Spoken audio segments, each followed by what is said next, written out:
You're watching Dancehall and News TV. Please subscribe if you haven't done so yet, and do remember to turn on your notification bell so you will be notified of new videos when they are uploaded. And now the news. Kingston, Jamaica. A Jamaican man living in Britain for 52 years has been threatened with deportation in what's being described as the latest instance of heavy-handed treatment by the Home Office. According to UK media reports, 60-year-old Anthony Bryan arrived in Britain when he was 8 and has lived in the country ever since, going to primary and secondary schools, working and paying taxes as a painter and decorator, and helping to bring up his children and 7 grandchildren. Despite that, he was sent to an immigration detention center and booked by Home Office staff on a flight back to Jamaica, where he hasn't returned since leaving. However, a last-minute intervention by an immigration lawyer resulted in him missing the flight, and he was released from the detention center last week.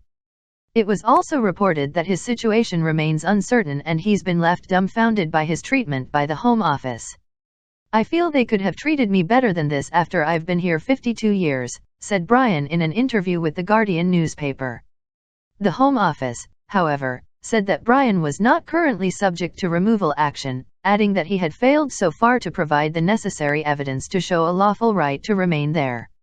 Bryan's case is the latest in a series of people who have been threatened with deportation despite living in Britain for the best part of half a century.